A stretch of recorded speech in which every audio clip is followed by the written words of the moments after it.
Is there anything that I will recognize in the Uniform Guidance? A lot has changed, but actually a lot is still the same. And I think the important point to make here is that actually the structure of the guidance is very recognizable. If you actually look at it, all of this language is based on the existing circulars. So if you're comfortable with A102 and A87 and A133, you're going to recognize the format. We have Subpart A, which are all our acronyms and definitions. Again, the definitions taken all together into one spot. General requirements, pre-award requirements, these tend to be the requirements for federal agencies, what they have to do prior to making an award.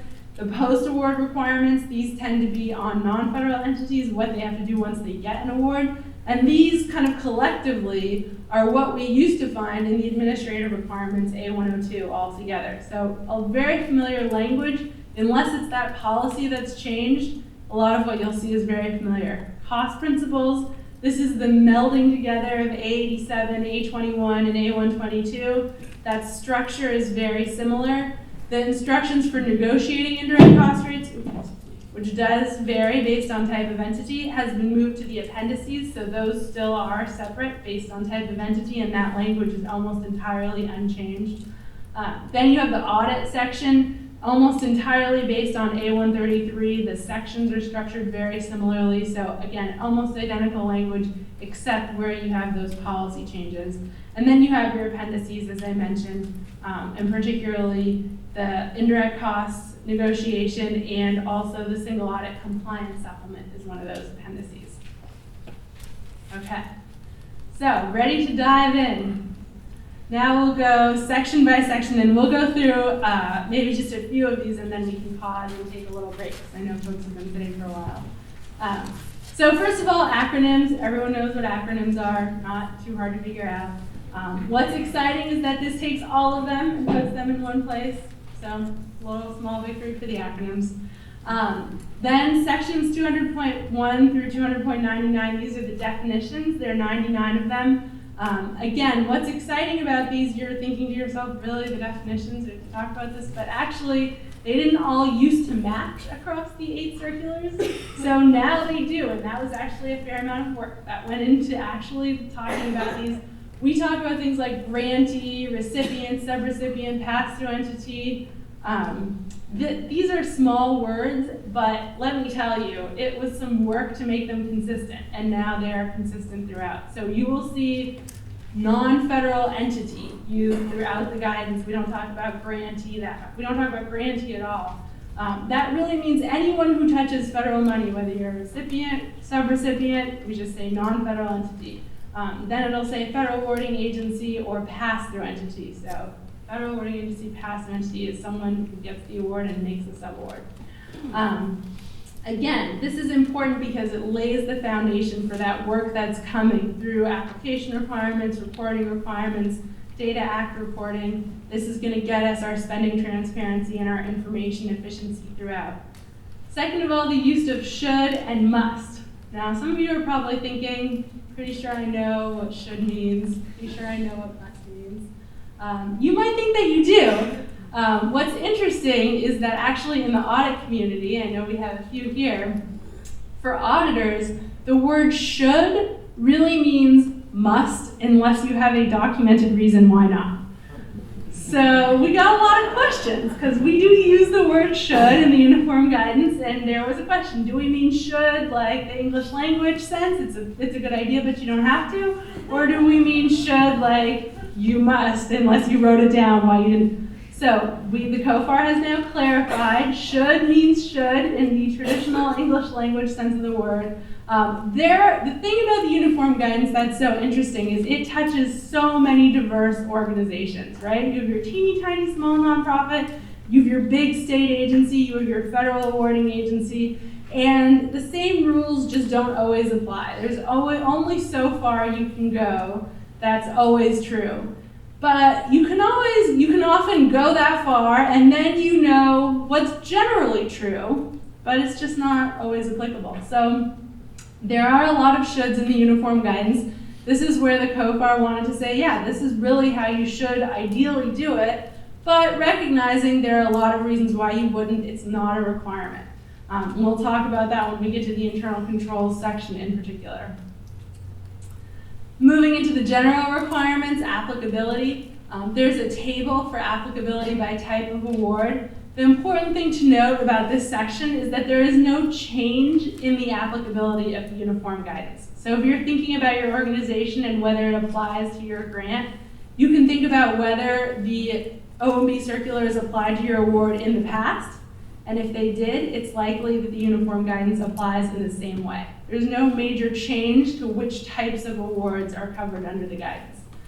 It does mention explicitly terms and conditions flow down to subrecipients. So there's guidance that matches almost word for word previous guidance about subrecipient, and it used to be vendor, now we say contractor determinations, but that distinction is still very much the same, and it's cleared in the guidance the terms and conditions flow down to subrecipients. So that guidance you'll see throughout.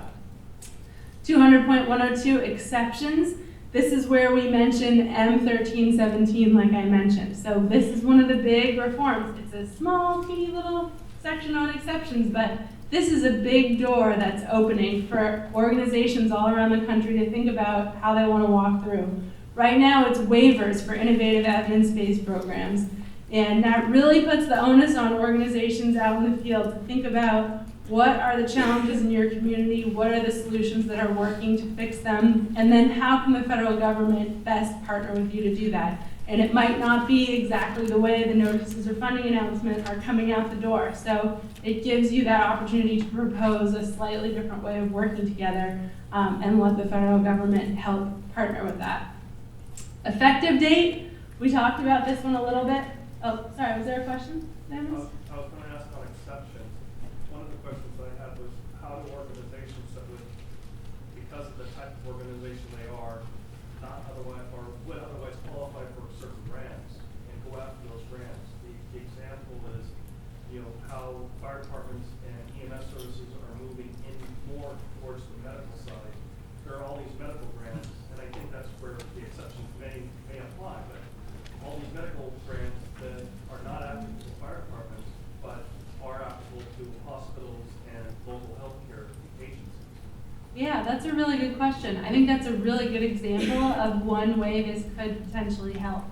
Another way is to think about partnering with those organizations. So just as a way to kind of get in the door, one of the things the federal government is looking for more and more is where community organizations are working together to collectively address an issue and how we can partner with those organizations together. There are really, I think, eligibility requirements in general are one of the most challenging aspects of federal grants, in part because so many of those are embedded in statute.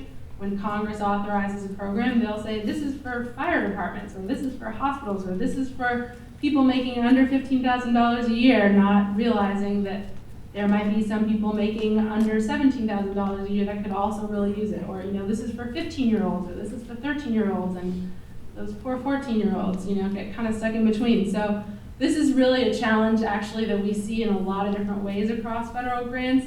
And these opening the door to these new types of innovative programs are kind of the ways that we're looking for proposals for how we can address them. The ones that are in statute are really hard to change. There is one actual exception. There was authorizing language in a couple different appropriation laws this past cycle for performance partnership pilots, and there are a couple federal agencies, I think ED, CNCS, Justice, Labor, and maybe HHS, that have authority to waive some of these, even when they're in statute, for particular proposals that come from, again, communities that have really thought together about innovative types of solutions to their problems based on evidence coming together with a proposal to the federal government. So, again, it's a challenge that's out there. We know that folks are thinking about it, but I think I would encourage you to think outside the box, and if you are an organization and you see a grant that looks relevant and looks like you might not be eligible, pick up the phone, call the federal awarding agency, read this M1317. There's a lot of work being done out there to think about how we can remove those barriers, so I would encourage everyone to really engage and think about it. Hopefully there will be more to come. So on the effective dates, I think we've covered that. The last thing to just add is that it applies to audits for fiscal years beginning after December 26th. So though you might be getting terms and conditions with the uniform guidance now, when it comes to your audit, that will be for the fiscal year that began or will begin after December 26, 2014. So when we talk about the threshold changing to $750,000, that's for the audit of that next fiscal year. That being said, remember, even for audits of previous years, your auditor is looking at the terms and conditions of the award. So if you have an award, terms and conditions of the uniform guidance for that award, that's how you should manage that. Conflict of interest. These, again, coming back to our oversight theme, new policies that federal awarding agencies have to establish conflict of interest policies. We don't say what they have to be, just that they have to have them. Again, this is that the how did you spend the money conflict of interest, not scientific conflict of interest. And non-federal entities must disclose any potential conflicts in writing. Moving into the pre-award requirements. So grant agreements, again, fixed amount awards. This is the new one, thinking about that performance over compliance theme. Fixed amount awards are allowed for all federal awarding agencies. So you can, again, get an award where you have a fixed amount of money, you have a performance outcome, and a lot of those compliance requirements come away, giving you a lot more flexibility in terms of how you implement that award. Notice of funding opportunities. Not a policy change, but interestingly enough, there has been long-standing guidance from OMB about the structure of notice of funding announcements. What should they include? What should they look like? It's been kind of floating around in the ether, one of those pieces of guidance not everyone had necessarily known about, not necessarily every grants officer has read. So now it's there, it's in the uniform guidance, it's in the appendices. Hopefully what you will then be seeing are much more standardized notices of funding opportunity coming through. Same opportunity, always including the criteria for the award, and those notices of funding opportunity have to be open on the street for 60 days. There are exceptions to that. There might be urgent circumstances, a disaster, what have you. You have to get the money out the door fast. But generally speaking, the expectation is 60 days. Next one, merit review process. Some of you might be thinking, really? They don't review the grants based on merit? Some agencies do. Some agencies have a very robust process for reviewing grant proposals based on merit. But there has never been a requirement that they all have to. So now there is. All federal agencies required to review proposals based on their merit. And that criteria, again, has to be transparent in the notice of funding announcement. Section 200.205, review of risk of applicants. So again, this is this concept of risk throughout the life cycle of the grant. Federal awarding agencies have to have a framework for reviewing the risk associated with an applicant prior to making an award. They may consider things like financial stability, is the organization going bankrupt, performance history, single audit reports, and again, this is because we don't want that single audit report to just be this compliance exercise that then sits on the shelf. Too often in the past, the audit folks are kind of separate from the program folks, and who knows if they ever talk. And now what we're trying to do instead is say, hey, we have this huge tool, so before you make an award, look at the single audit. Are there risks? Are there internal control weaknesses? If so, structure the award appropriately. If not, think about how to structure the award more flexibly. Doing that risk.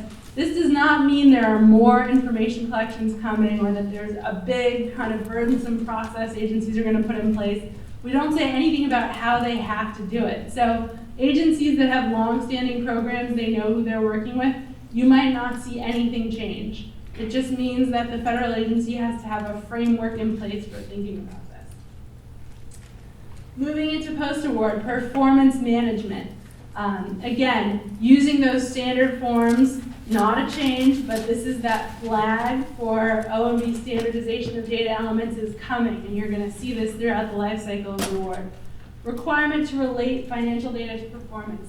Not a policy change, this has always been there, but this is important because, for example, if you can say to the federal government, okay, we made X number of home visits for X number of pregnant mothers, it cost us this amount per home visit, next year we're going to reach 10,000 more pregnant mothers, it's going to cost us $5 million more, and you can relate that information very specifically, then the federal agency makes their budget request to OMB and they say, hey, we need $5 million more because the city of Los Angeles is going to reach 10,000 more pregnant mothers, and then that budget request gets rolled up, goes to Congress, etc. So this is very directly tied to how we understand the resources we need as a federal government to reach those ultimate outcomes. And then finally, feds are to provide clear performance goals, indicators, and milestones. Again, this seems pretty obvious, not a policy change, but there is new guidance there that really puts the onus around structuring those performance goals in a way that has indicators, milestones, so that it's less of a gotcha exercise, it's less of a paperwork exercise to sit on a shelf somewhere, and more that when we get those reports, we're immediately tracking based on data, based on evidence. Are we hitting our goals? Is the approach working the way we thought? Are there lessons that we can learn that we can spread across government about what works and what doesn't in our federal programs? Making that information much more live and nimble and useful. Yep, question?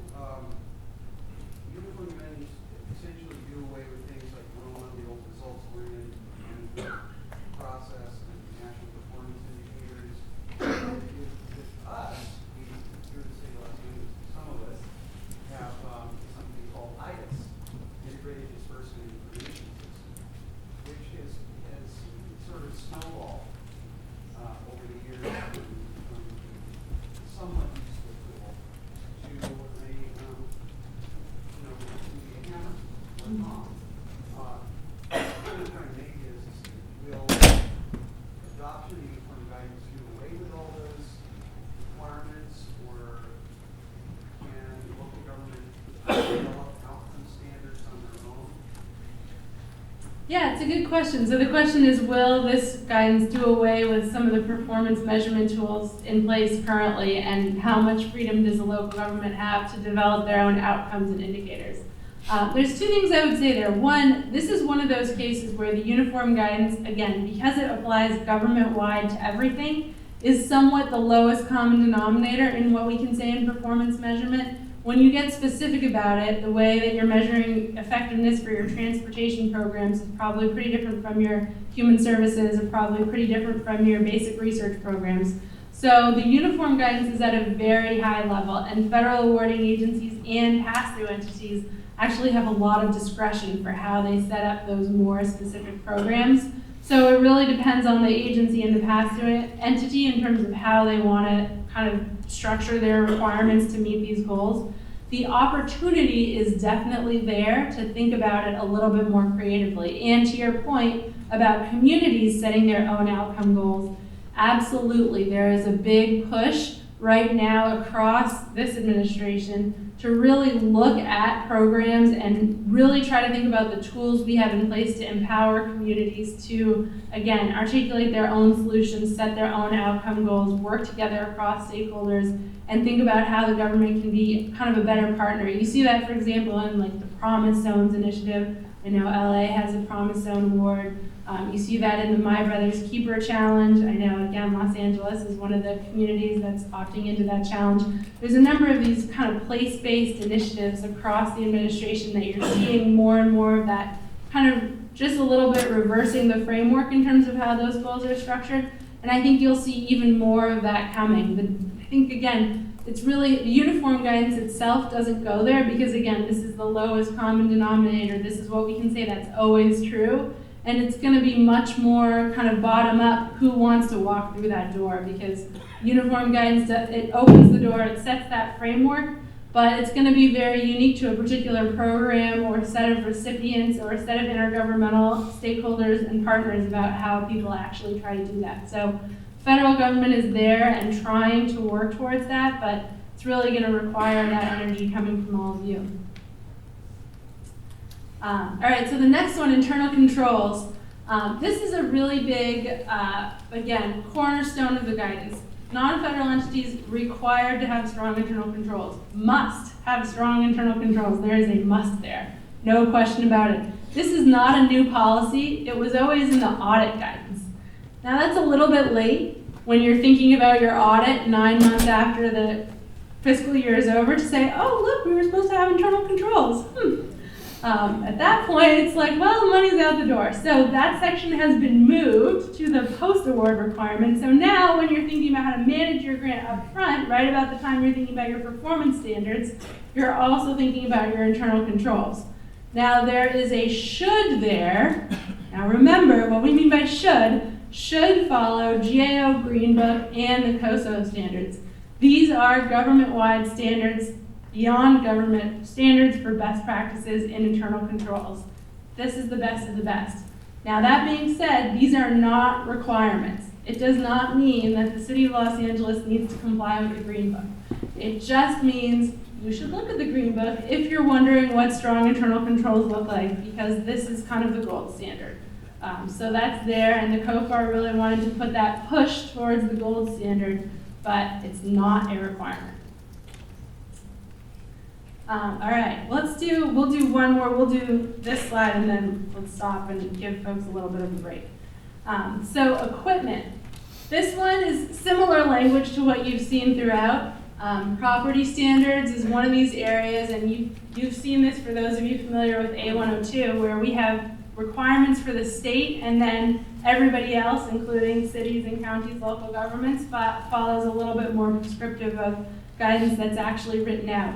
This really kind of gets back to the federalism enshrined in the Constitution. We have a really kind of degree of deference for state governments versus the federal government, and so that's what you're sort of seeing here. So property standards is one of them, where we have equipment, property standards, state follow state systems. Other recipients have a little bit more prescriptive language. Again, the requirements are not that different, but it's just spelled out in a little bit more detail. Supplies, again, this is that theme about computing devices. Previously they were expensive, now they're a lot less expensive. We've never actually had that conversation about how much they should cost, so now the uniform guidance makes it very explicit. It's the $5,000 threshold that governs. So computing devices that cost less than $5,000, they are qualified as supplies. It's just not worth the time it would take to inventory them given the amount of money that they cost. That being said, again, keep in mind that internal control language for personally identifiable information, the data information that's on those computers, that is subject to strong internal controls.